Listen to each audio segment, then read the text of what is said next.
he was at a party, and him and a good friend of his were fighting over a front seat, but they ended up going to this party, and they ended up getting into it with some people, and they ended up shooting at the car. In the front seat, his friends got shot in the head.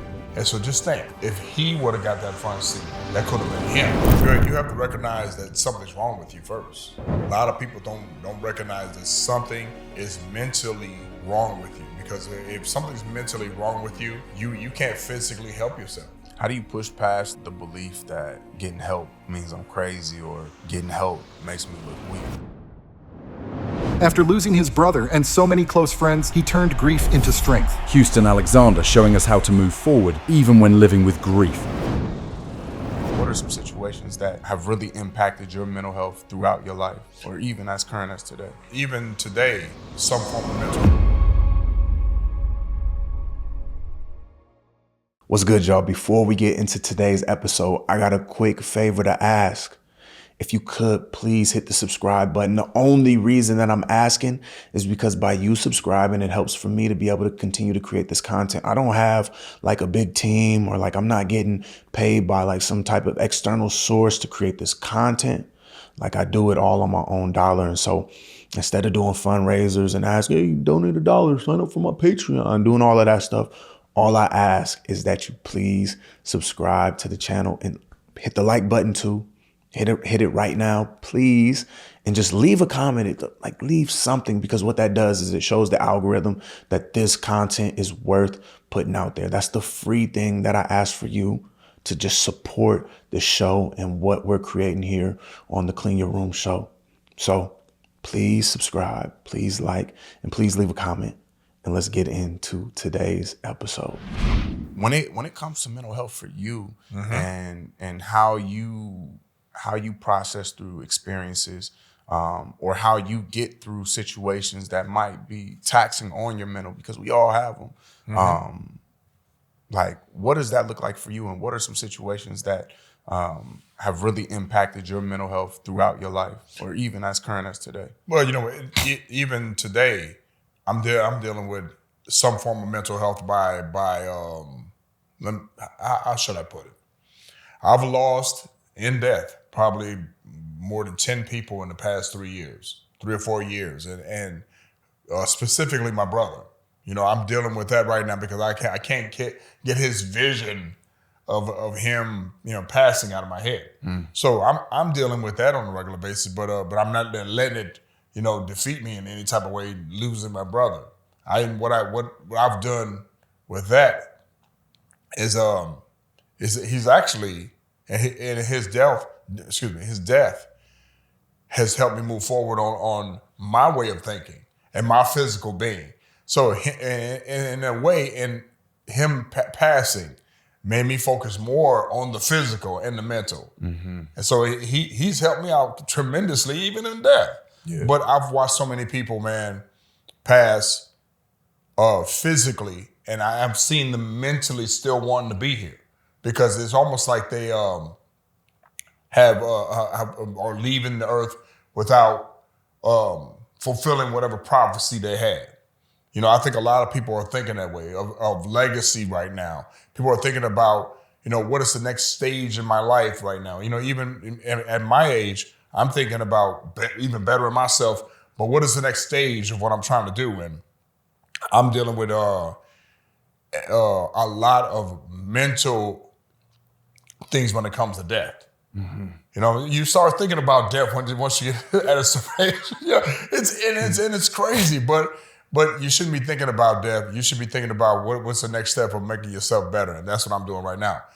That's what's making me stronger as far as moving forward on a lot of things that I'm doing. Is the fact that I've seen death, and I've seen people wanting to stay here, but are not able to stay here physically, but they're mentally wanting to be here. Yeah. So we're able to stay here physically and mentally. So we got to make the best of it, man. We got to keep strong. We got to stay strong. So if you are out there and you physically are giving up and mentally are giving up, you have to think about the other people that are in worse situations than yourself.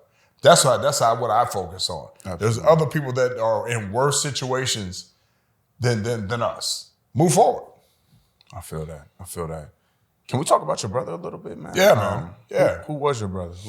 My brother, Raimondo Cornelius Alexander. We had, and I believe last episode we talked about me being from East St. Louis, Illinois. We moved up here, the family situation, and he was always my little brother. I've always protected him some way, shape, or form, and even in death right now, I wish I still could help him. But my brother, he was a fun guy. He was a shorter version of me, a browner version of me. When you eat chocolate, he was chocolatey too. But yeah, but man, just a fun man, and who really cared about his family, man, and he cared about the people around him. And I just wish I could have did more for him when he was here. Yeah. But you don't know that until after something like this happens in death. Yeah. What was the dynamic between you two like growing up? Oh man, typical older brother, younger brother. He followed me around, and I did the best I could to protect my brother. But then you had outside influences. He got involved with the gangs. He got involved with other things. We kind of went our separate ways as far as him getting into negative things and me getting into positive things. But no matter what, I was always there for him, man. Mm-hmm. But so you can grow up in the same household and end up doing two separate things, and that's what ended up happening. But over the years, we've always talked. We've always kept in touch with each other. I was always there for him no matter what. But again, I'm in a situation where I wish I still could help him even in death. Yeah, I think something that you just said is pretty profound, and I want to dive a little bit deeper into it. Mm-hmm. You could grow up in the same household but have two different outcomes. Yeah, exactly. When you're looking at that, and you're looking at your life, and you're looking at the path that you and your brother went on, where did that split really happen? Because I remember your story, and you can talk a little bit more about this, but yeah. You started taking an interest in b-boying and in dancing and in rapping and things like that. And so that started to become your circle of influence. Mm-hmm. And you really started to pour into that. Your baby brother was following you around everywhere, but then at some point, he didn't necessarily take the same affinity into that. And I think because again, it's his inner circle of friends mm-hmm. that he ended up hooking up with. And I also believe the glorification at the time of the gangs. He ended up not wanting to do the things that I did, like the graffiti or the dancing or any of that.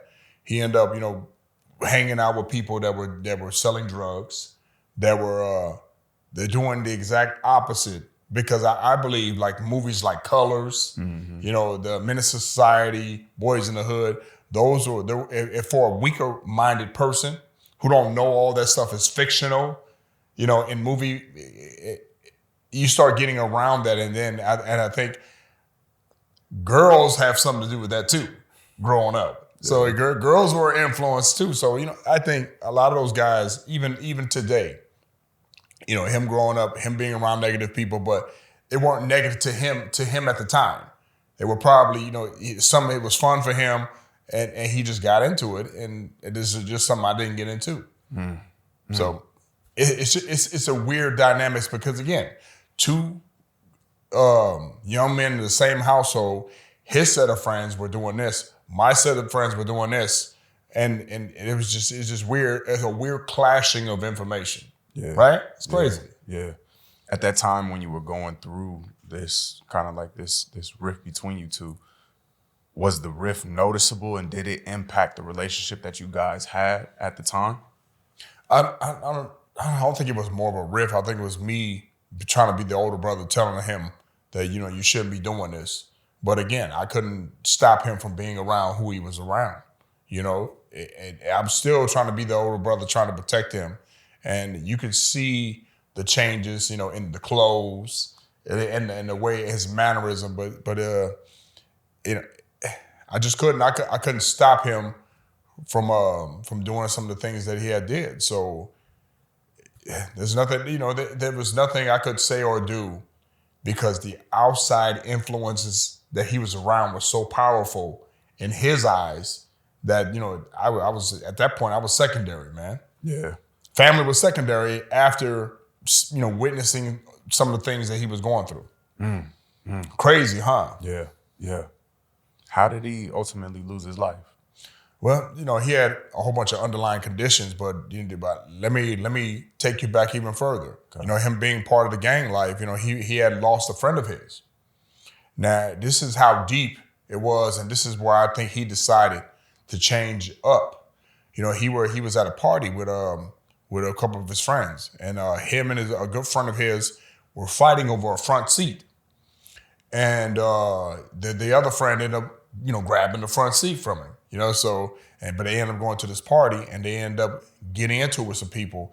And these people, had gotten to the car, same car that they had been arguing over with the front seat, drove away, and they end up shooting at the car. And in the front seat, his friends got shot in the head. And so, he had brain matter all over the car. And so just think, if he would have got that front seat, that could have been him. So I think that changed his overall view of the gang life. He was still kind of affiliated after that, but it changed his whole view of things. Mm-hmm. And so he became what we call square. After that, he got a job, and he started working, and I think that's where his health problems started, because he had a job where, he was trucking. He worked for the state, and he didn't take care of himself, and he had a whole bunch of underlying conditions, and so that's what we're talking about him now. Gotcha. When he passed, how did that affect you in that moment? Oh man. This video right here is your sign going into 2026 that it's time for you to book your therapy appointment. We're not pushing it off no more. We're not acting like everything is good. We're ready for real change, real improvement, and real abundance to come into our lives. And the first step is making sure you take care of this thing right here. And how you gonna do that? You're gonna click the link that's either down here or up here. You're gonna fill out the form, okay? You're gonna wait for us to give you a call, which it should happen in 24 to 48 hours. And you're gonna lock in with a therapist and start to gain that mental and emotional clarity that you've been looking for, so that every last blessing that you done prayed on and every last goal that you're hoping to start in 2026, it actually comes to fruition. Now, listen, this is not no guarantee that we are going to make everything happen for you, but what I can tell you is that if you got this, the likelihood of you achieving the things that you're telling yourself and all your homies and all your homegirls right now that you want to achieve, the likelihood, it just went up drastically. So let's take this step. Let's book our appointment. Let's get it locked in, and let's start 2026 strong at Bear Company Counseling. Let's get right, and I'll see you on the other side.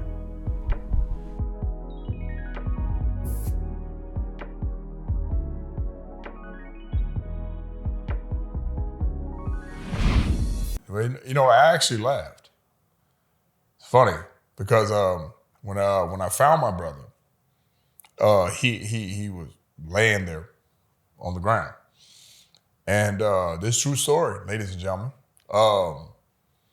I come to see the body, and I looked over at him, and I said, because he had something in both his hands when they found him.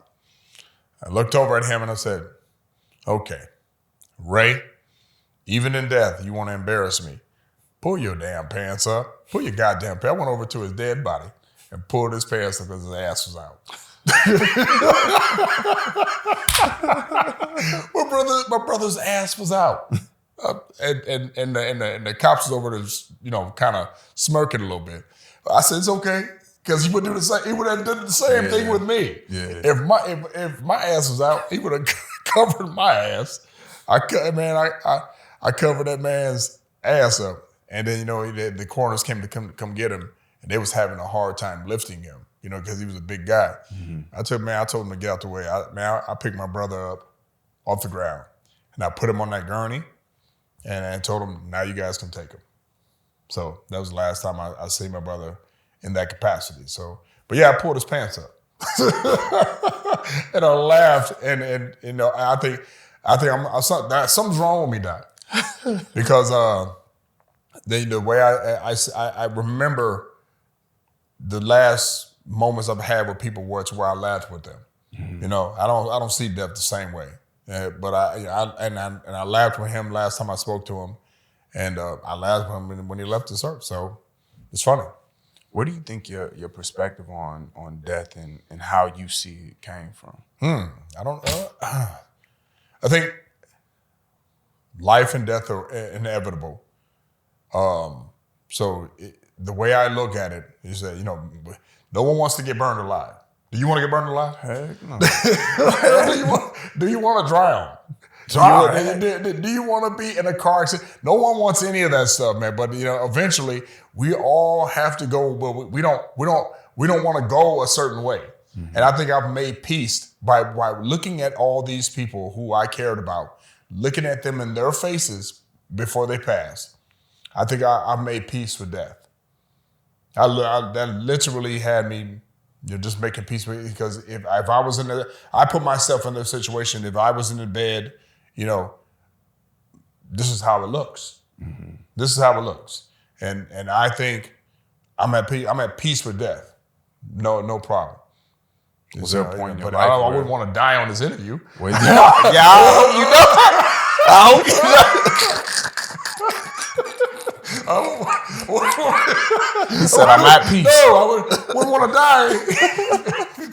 Go viral, Houston Alexander. No, I wouldn't want to do that. But man, you know, I've come to terms with death, and I'm good, man. Hey, I'm good as long as I don't, you know, fall off a bridge or have a boulder. Yeah, something crazy. Something crazy. I just want to go to sleep. Just facts. Was there a point in your life where you weren't at peace with it? Was there a point in your life where I think I mean, no one wants to die, but I think with me being a realistic person, you know, I've always known that one of these days it's going to happen. But once you hit a certain age, you know that it's going to happen, and you know what's getting closer. You're closer to death than you are, you know, time you have on this earth. So it's, again, I've always had a perspective where it's going to happen. Yeah. One of the things that you mentioned just early on in the conversation is you've just been struggling though with the images of these people that you've seen. You said you lost 10 to 15 people in the last couple of years. Had 2 or 3 years. I've lost a lot of close friends, and I do have all these people's images in my head, and me having all these, I see dead people, baby. I literally see dead people from the time I was little up until now. I just see these people's images in my head, and I think, to me, nothing on earth can happen to me that I have not seen these people go through. I've seen cancer. I've seen this. I've seen different types of deaths. Nothing that we are doing physically right now could equal to these people passing in the way they passed. Mm-hmm. And each and every person had that look on their face where they didn't want to go. I don't care what anyone says. You know, no one wants to leave. No one wants to go when they know it's, you know, when they see it right there in their faces. No one wants to go. Why do you think that is? Because I think they don't have anything. They have things they wanted to get done, and that's probably cliche, but they have things they wanted to get done, and it never came to pass. So, or maybe if there's a spiritual world, maybe I can believe that there's spirits walking amongst us that probably haven't you know, really gotten what they wanted done. Mm-hmm. So they're still here. So maybe that's, you know, maybe that's your brother or cousin or sister or mother or grandparents that are, you know, have things that have not gotten done, that are still waiting around to have somebody else do it for them. Yeah. So maybe you have someone in your family, again, that's passed, has not got anything that they're working through you. They're working through your spirit. Working through your spirit, brother. I believe That's crazy. that I believe that is it's real, man. Especially like when you have people that you're close to. Like if you're truly close to them and they pass, part of them imparts into you. And you can see that through ways that you think, things that you start to have an affinity for, things like even missions or purposes. Yeah. Right? Like so for instance, what you're doing right now, yeah. You know, you have this platform for people, and so why did you decide to do this platform? Was it some form of why did you decide to do this platform for people? Facts. Well, so we'll take it back here. Yeah. So my whole reason for becoming a therapist, I got in trouble. And I've talked about this before, so I ain't gonna take y'all through the whole story. Yeah. But I got in trouble, got felony drug charges, had to work with a therapist. Was like, dang, this is dope. Like being able to actually work through trauma. Became a therapist. And so growing up, one of my best friends, he was my brother. His name was Dylan. Dylan Kinney. I think you actually know him. Yeah. Man, me and him, we were locked in. That was my guy since 7th grade. And like me and him actually started selling drugs together. Like he got in trouble before me. I got in trouble later on down the road. He started to turn his life around. Started to like really get deep into yoga and the meditation. He would go off to this ashram down in Tennessee every year. He'd be gone for like 6-7 months, come back. When he'd come back in the summer, I helped build decks with him. We would do this whole thing. And so I was locked in with him. And then there was one summer in particular, he came back and he was like, yeah, I think I'm gonna stay back. And that time, like, it seemed different than all the other times because he was really locked into everything that was centered around just like yoga, meditation, all of that. And he still was, but it was just a little bit different. Me and him grew up like, he partied a little bit harder than me, but we was partying, we was on women, we was on all of that. And I saw him like starting to get back into some of those different things, and it ultimately led to him losing his life. And I just remember, man, I remember the day. It was a week before my birthday. That whole week leading up to it, man, me and him, like, we was always together. We was going to the gym every morning together. We was chopping it up together. Well, you guys were you weren't by blood brothers, but you guys were. That was my brother. That was my brother. Even the morning before. So like I was working over at Central Park at this time, directing the after school program. Yeah. The morning before he passed, he was supposed to come over because I was doing like this pancake feed. He was supposed to come out, support. His ass partied the night before. I called him. I said, bro, where you at? He said, oh man, I'm tired. I'm like, whatever. So I'm mad at this nigga. I'm like, whatever, nigga, hang up. Yeah. He called me back a little bit later. He like, my bad, bro. My bad. You trying to go get sushi? We used to go get sushi over at Ponzu. We'd buy a boat every single time, spend like $150 just to do it. I'm like, nah, bro. Cause I'm mad. I'm annoyed with this. Man, I ain't about to go get sushi. Nigga, you was supposed to be at my event. I'm going to get sushi. He's like, all right, well, you trying to go to the gym tomorrow morning? I was like, man, I was also planning this balloon release for Nipsey Hussle because Nipsey died a week before. Okay. Is this like what, 2019? 2019. Wow. 2019.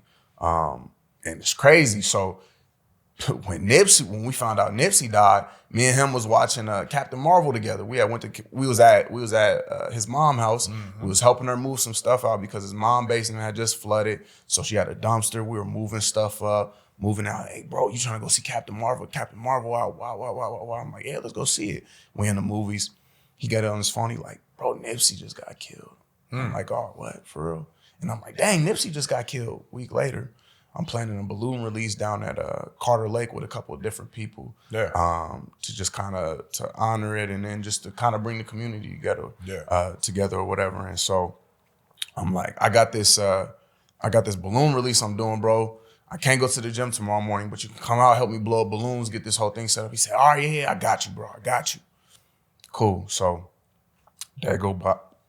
Excuse me. Day goes by. And wake up the next morning and I'm like calling him. I'm like, oh, this nigga probably about to do the same thing he did yesterday. Probably went out partying, doing whatever. He sleep. He don't answer. I'm like, whatever, man. I'm gonna get to it. So I go out to Party City, buy the little air tank, helium tank, whatever it is. Yeah. And I'm driving back to my house. I stayed over off of Florence Boulevard at the time. And I get a call from his mom. She's like, hey, honey, how are you? I'm like, I'm good. How are you? She's like, oh, I'm just calling. Like, have you talked to Dylan, honey? And I said, no, I talked to him yesterday. Yeah. She said, oh, you weren't with him last night? I said, no, I wasn't with him last night, Mom. How come? She said, oh no, honey, Dylan's dead. Oh, wow. And I just remember in that moment, because I'm driving, I'm getting off the interstate on 480. And mind you, I've lost people before. Like I've lost family, I've lost friends, I've lost all of that. This was like my brother. And I just remember like, I couldn't even drive. Like I was turning off of the interstate 480 on 30th. And like, I don't even know where I pulled in. Like I had to get off the road because I was just like. But you guys didn't know that he had passed. But you just had a feeling. If his mother's saying that, you just had a feeling. Yeah, man. It hit me. And things that I tell all of this. I tell all of this because your question was what inspired me to create this, to do it. Me and him, we would get sushi every Friday night. Like I said, the boat, we'd go get Jones Bros cupcakes. We'd get them. We'd go over to Field Club Trail. Yeah. We'd walk the trail till about 1, 2 in the morning, sit down under a tree, eat, and talk about life, talk about death, talk about just being in union with ourselves. Yeah. And so like we would just talk about all these things all the time. And when he died, I was just like, man, I gotta honor my bro. But how did he pass? He got stabbed in his heart. Wow. Domestic? He was just moving around with people he shouldn't have been moving around. Same thing with my brother. And what's so crazy, but hearing that story is, me and my cousin had the same conversation the day before, or maybe the same day, because my cousin used to talk to my brother every single day. And he asked me, hey, have you spoke to your brother? I said, well, I talked to him a day or so ago. He said, I've been trying to call him, but he hasn't been answering his phone. And I said, oh no, because again, I knew he had all these underlying conditions because I've been helping him deal with these. But I'm thinking in my head, no, same thing. You thought when you went off that road. Mm-hmm. And I said, let me call this man, and just like we thought, just like how your boy's moms thought, he had passed. The same conversed situation, man. So for you and your friend, who's pretty much your brother, for you guys to have conversations all the time, and you guys to share conversations, you guys sharing physical things that you guys did all the time, man, that's a bond. That I don't care. That's a bond, and it's hard, even probably in death, to shake that bond. Because I can feel it. Right now, I feel my brother right now. Yeah. Just like I'm sure you feel your friend. Absolutely. Us having those conversations and talking in the closeness that we did have. Yeah. Like things that you're saying, we always knew death was inevitable. Yeah. We knew death was it was going to come. and we would talk about that. And so like on a certain level for me, it made it, I don't like how this sounds, but this is really, it made it easier to grieve because like we partly grieved one another while we were already alive. You know what I'm saying? Because we know we going. We know this is death. Like, well, that goes back to me laughing and me looking at death. Some people think I'm crazy because I look at death a little different. Why I'm always joking about it, you know. And let me put this on record, okay? Because we talking real deep. Friend of my friend, and he was his name just happened to be Ray as well. Big guy, and we've been knowing each other since 5th grade. Okay, he passed close to 3 years ago, and we were joking, and we're long story short, he had passed. And the other guys that we all grew up with together were looking at my friend in his casket. And and we used to have this thing where he would talk about my lips. don't you start. You better be professional. You better be professional, brother. He would talk about my lips because they were so full. Big ass lips.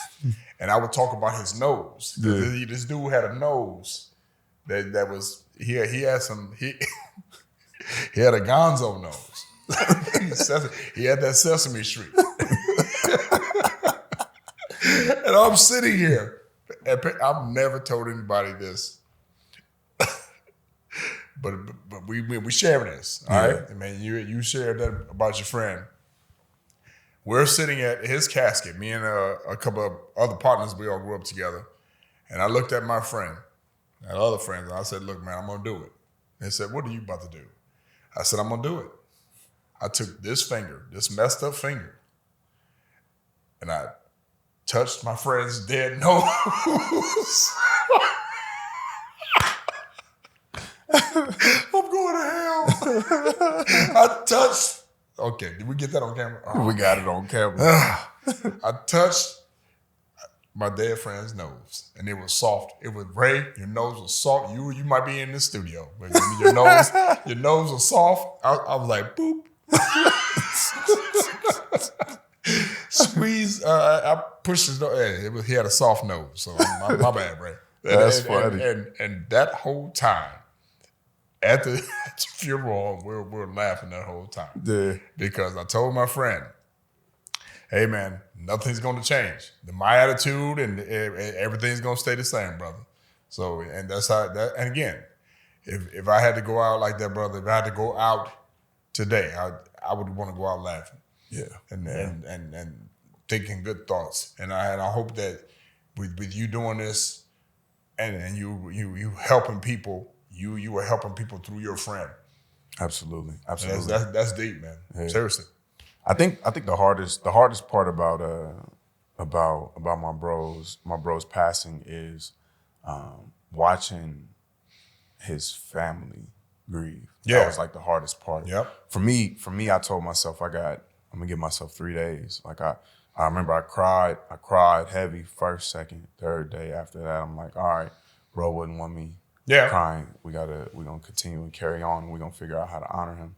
But man, to lose a kid for his mom and dad, to lose a sibling for his sister, and then the way that it happened too, like it was just hard. Like he was their baby. You know what I'm saying? And it's crazy because we ladies and gentlemen, we some grown men. Mm-hmm. And we feel like shedding tears on the fuck. But I'm telling you, because man, I'll be driving one day, I'll think about something, and it could be a random friend, but mainly my brother, and that tears just start rolling down my eyes, brother. Because again, I'm still the protector. From when we were kids in East St. Louis up until we got to Omaha, I'm still one to protect my brother, and wish I could have protected my brother. Because he died alone. He died in this apartment alone. and I wish I could have been there to protect it. So I feel you on that, man. But what we're doing right now, and once I got the premise of what you was trying to do with your show, that's why I wanted to come back on, to help other people who are out there struggling mentally, because if you are physically trying to get yourself together like you're doing right now, does the mental follow? Mm-hmm. Is that what you have learned with your practice? Absolutely. I believe our physical bodies, and I think this can be taken to any type of realm of life, bro. Okay. Like your physical, your mental, your financial, any of these realms, they're all conduits. They're all conduits into this spiritual experience that we having. Mm-hmm. And if you choose to get any one of them right, it can correlate to this spiritual body that you're maneuvering through. It's whether or not you're actually aware and conscious of it, right? So like if I'm consciously engaging my physical body and trying to better it, make it healthy, like keep it in a certain type of shape, mm-hmm. It takes a certain spiritual posture that I have to be in. Yeah. But if I'm not aware of that spiritual posture that I'm putting myself in, which there's a lot of people who are like that. There's a lot of people who have great physical physiques, but are spiritually dead. Spiritually dead. You're right. You know? And there's a lot of people who are physically trying to get themselves right, but are mentally doing it mentally for the wrong thing. So you have all these people doing these New Year's resolutions. I'm not big on holidays. Yeah. I'm gonna be the first one to say, because if you can't on, say, Christmas, if you're not worshiping God in a certain way, or whatever your beliefs is, and you need a certain day to do that, okay. If you believe in the Easter Bunny, and you believe in Santa Claus, and you believe in all the the Arbor Day, nothing wrong with all that. Okay, these are physical, things that have gone to the consumer part of the business, where they want you to buy your holidays. $1 billion industry. Yeah. So want you to, but why can't you create your own, holiday? And your own holiday could be your family meeting up every once a month, or certain things that you do in your inside your family and your friends that doesn't have to do with a holiday. And again, holidays are fun. We all grew up, wanting to celebrate holidays, but when I found out last year, when that kid killed his mother over a PlayStation, I was done with holidays after that. Mm-hmm. So, it's just funny how life turns out, brother. So my whole point in bringing that up is create your own holidays, create your own family affairs, or just do something that has something to do with what you're doing, like right now. You've created something to honor your friend, and you didn't need a holiday to do that, did you? No, you did not. Didn't need a holiday. You didn't need a holiday. I think life has a funny way of tying everything into all the experiences that we had. Yeah. Right? Like so many things will go on and happen in our lives that in a certain moment don't make any sense, and might even leave us questioning, just like, why is this happening? Especially like an instance like death, even though it's inevitable. Like a lot of times with death, we feel like, why is this happening to me? But it's like, as a therapist, like the concept of grief, and when we talk about it, the concept of traumatic experiences, when you go through them, one thing that I tell my clients is you have to be able to create a meaning for this for yourself. Yeah. And many times when people don't create a meaning in these traumas and these griefs and these deaths and all of these different things, that's when they become consumed and stuck in a perpetual and repetitive cycle. Is that where the self-medication comes from, possibly? Possibly, yeah. Yeah, you start to self-medicate because you don't want to feel this pain.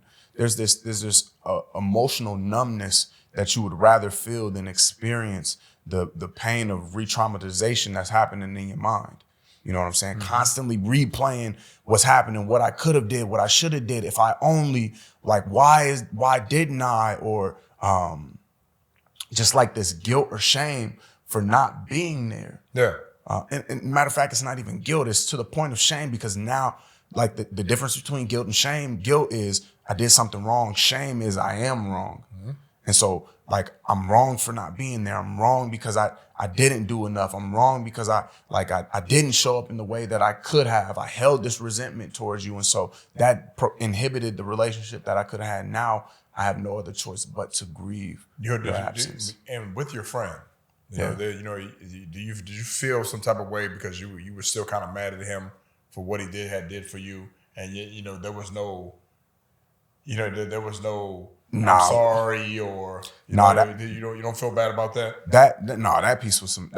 That was some petty. That was petty. So yeah, it was more of that was just something I brushed over. Yeah, okay, cool. My anger with that was just like fuck you, nigga. Like that you know what I'm saying? I felt a lot of shame though. Yeah.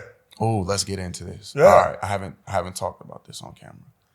I felt a lot of shame because I believe that I influenced him back into the lifestyle that he was living. So we kind of did a flip flop. So I'm in college, selling drugs, doing all that.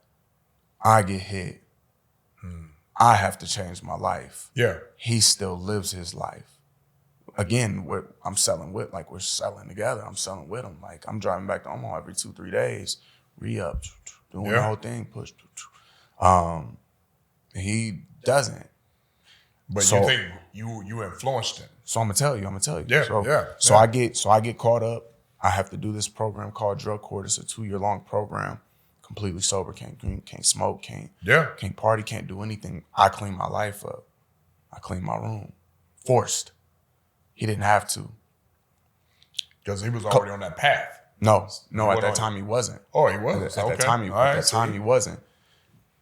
A couple years into me going through this, he then has an experience himself. I think this is like 2 years after I go through what I went through and get my charges.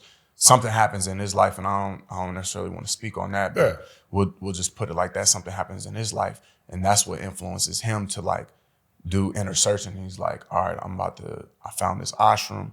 It's called Isha Yoga Center down in Tennessee. I need to get away, and I need to go. Even though you guys were doing the same things, okay, he found that he needed to do something that when whatever that situation was that happened, he's like, hold on for a second, let me slow down. Then he found his path on, going down to Tennessee. Correct. Okay. All right. That makes sense. So he goes down there, he cleans himself up. I get done with my drug court program, and it's crazy because it's kind of like I was institutionalized. Okay. Like I had to go through all these systems, do all these different things, and when you're done with it, it's just kind of like, all right, release. What do I do now? Yeah, release you back to your environment. Yeah. You know what I'm saying? I didn't go back to the exact same things, but a lot of the parts of me that I had to repress, and I learned this later on by continuing to go to therapy. Okay. But a lot of the parts of me that I repressed, they were like, all right, nigga, chains off. Like, nobody's stopping you now. You ain't gonna get in trouble now. So you slowly start getting back into the situation? Not the same. Not the same, but you was getting into something.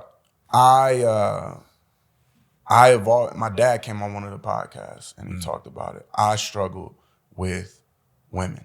Okay. That was my biggest struggle, man. And so at the time, welcome to 100% of all men.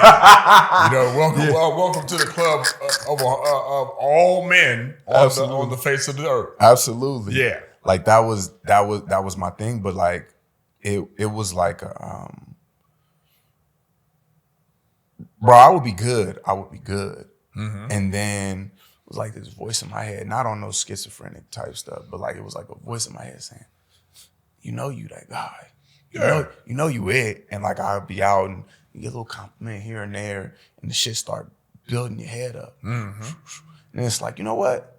I ain't been to the club in a while. Let me go step in the club, see what the club is all about. And at the time, my first kid's mom, me and her, like I met her while I was going through my drug court program. Super safe. Like we both ran Bible studies in college. I'm playing football. She played soccer. We did Bible studies for our teams and all these different things. And like I thought we related on a lot, but we really didn't relate on shit at all. If we just put it simple, not to say that she's a bad person or anything like that. We just had no. You weren't on the same wavelength. No. Okay. No. It was prison talk pretty much without me being in prison. You know what I'm saying?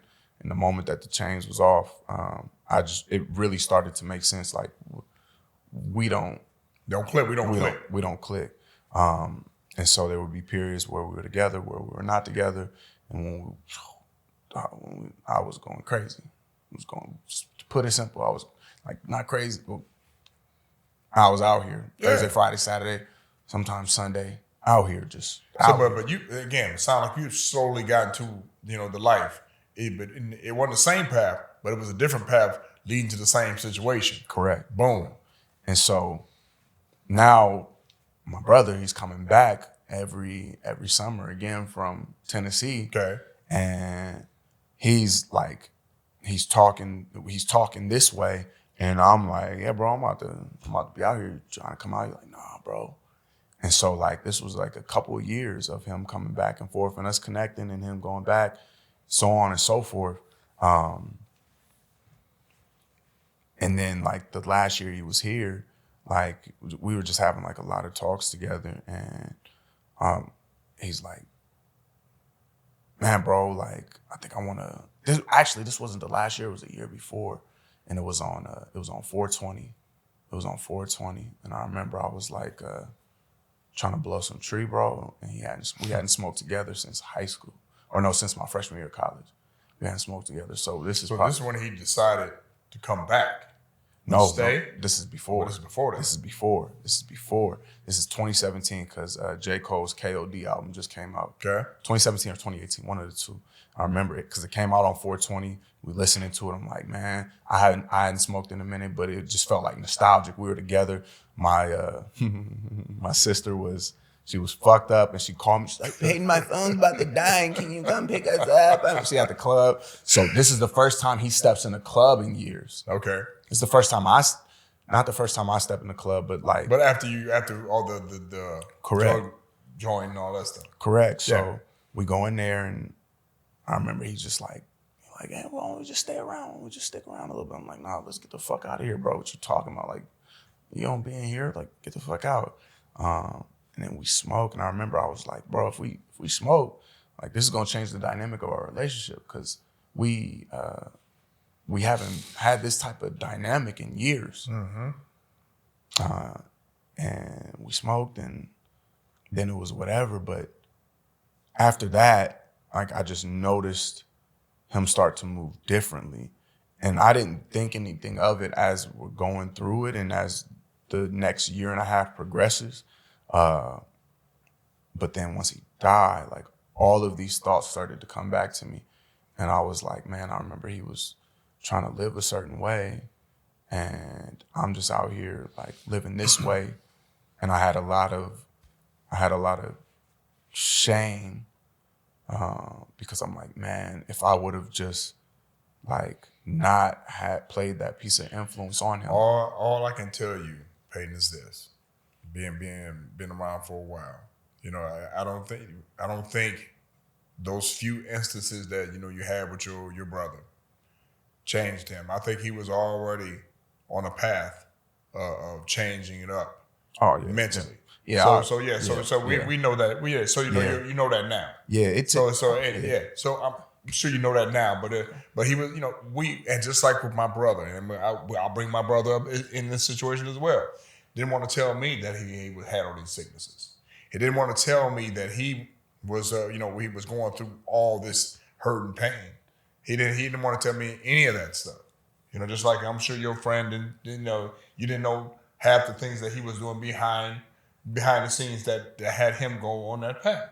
So it's funny that my brother and your brother, it's almost kind of aligning up the same way. Yeah.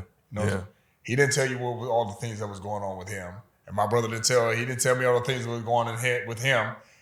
What happened with your friend, with your brother, he ended up dying because of the things that he was involved in. And with my brother, not telling me all the things that was wrong with him, he ended up dying from that. See, so That's how. Let's see how the universe works. How that things are connected. Absolutely. It's crazy, man. Absolutely. It's crazy. Absolutely. But you became, see, right now, and let me say this. Go ahead. You've became a vehicle for a lot of people by becoming, it's like colleges, right? And you are helping people through their problems. And matter of fact, you're not even helping them. You're helping them, how should I put this? Find out how to get through it, right? And how to solve it. Because there's an A, B, and C. The beginning of the problem, how do you solve the problem, and what's the ending results? And you have became, with all your experience, become that vehicle for a lot of people, man. That you like, even right now, you got people talking about things they would never have talked about before. Shouts out to Tay. I saw the interview you did with Tay, and I've been knowing him ever since he was in high school, and you became that vehicle to where he wanted to talk. He wanted to talk openly about the things that he was going through, and you have to commend yourself for that, because with all the things that happen to all of us individually, is it either gonna make or break you? So you decided all the things that you've gone through, the drugs, all that, you decided to be a vehicle. I've decided to be a vehicle for my community. And so that's why we're sitting here today. That's crazy, huh? Again, it's just funny, man. I feel that. What would you say? What would you say to people who have had these experiences in life and they don't know how to get through them, but being somebody who has been through them and is now a vehicle for others to help them get through, how would you encourage them to start taking steps to doing the same thing? You have to recognize that something's wrong with you first. A lot of people don't recognize that something is mentally wrong with you, because if something's mentally wrong with you, you can't physically help yourself, because you know what? You have to get inside the car to go get the help. Yeah. You have to go to the gym. You have to go to a friend's house or a sister's or a brother's house or mother's or father's house to actually talk to somebody. You can't sit around and you can try to figure it out on your own, but you need help. And you need to recognize that you need help, whether it be physical or mental. But it starts with the mental first. Start by knowing that you need help. How do you push past though the belief that getting help means I'm crazy, or getting help makes me look weak? Because I think that's a thing that a lot of people carry. Well, you got folks like yourself. You're physically imposing. You go to Europe and you run runways all the time with your modeling career outside of what you're doing right now. So and you seem to maintain all the time, right? You told me not to get on your lips. You told me not to. I ain't say nothing about you being 4 shades lighter than me. Hey man. We have to ask you, how do you get through it? It's tough. I know it's tough. When you flying over to Europe, Italy, and but what was he saying? How do you start to get through? How do you start to take the steps to actually process through?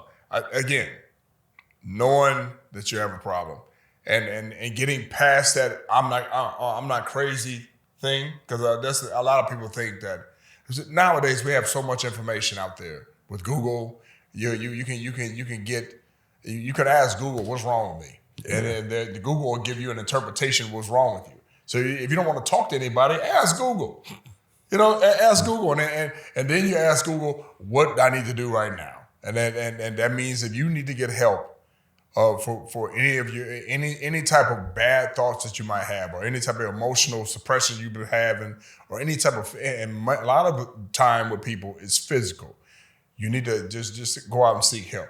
You know, you're not crazy. You're not, but you know, but you might be a little off if you're not helping yourself. Yeah. You're sitting in the room watching reversions of The Price is Right, or you going, or you're watching Steve Harvey on The Family Feud all day long. You might be in trouble if you're watching that all day long. That's how you know this nigga old. He said you watching Price is Right. No, but that's how you know nobody watching no Price is Right. Hey, I used to watch Price is Right on my grandma TV back when. But they got the new host on there. They got the new host on there. They got the new host. Okay, but Steve Harvey, old ass. Everybody's watching him. If you're watching Steve Harvey for a whole day, something wrong. That means you know that you need to get out and get out and do something. Yeah. A lot of times, you know, people get a certain age and they feel like they don't have anything else to give. And I saw something on the internet the other day. That the days, as you get older, the days seem to go by so fast because we've already have gathered so much information mentally that our everything has slowed down for us mentally, but that's why the days are moving fast. When we were younger, we were gaining so much information that mentally, that all the days seem to have been slowing down. Mm-hmm. So that's why it seemed like when we were kids, everything was taking so long. But so it's just crazy, man. If you think about that, the older you get, the more you think time is moving. The younger you are, you're thinking time is slowing down because you are gathering the information. Yeah. So that it's just funny when you start thinking about all those things, man. You made it to the end. I hope you enjoyed today's episode. If you have a story though that you're wanting to get out there and you feel like your life and your testimony could have an impact and really change the lives of hundreds, thousands, millions of people just by them hearing it, I want to give the opportunity to you to be able to be on the show. Down in the description, I'm going to leave a link for a questionnaire for you to fill out in order to get on here and be able to share your story. All you got to do, click it, fill it out. If you just put a couple of words on there, it's going to be hard for me to really see if that story is worth putting on here. So really go into detail when you answer these questions. But this is the opportunity for you to be able to come on the show and showcase your testimony, because I believe testimonies are powerful.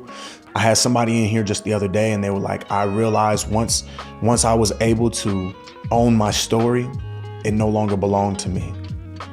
It belonged to the people who were meant to hear it so that they can be helped from it. And so if that's you and your testimony and your story is meant to help somebody, fill out the link down in the description and let's get you on the show. Thanks for tuning in.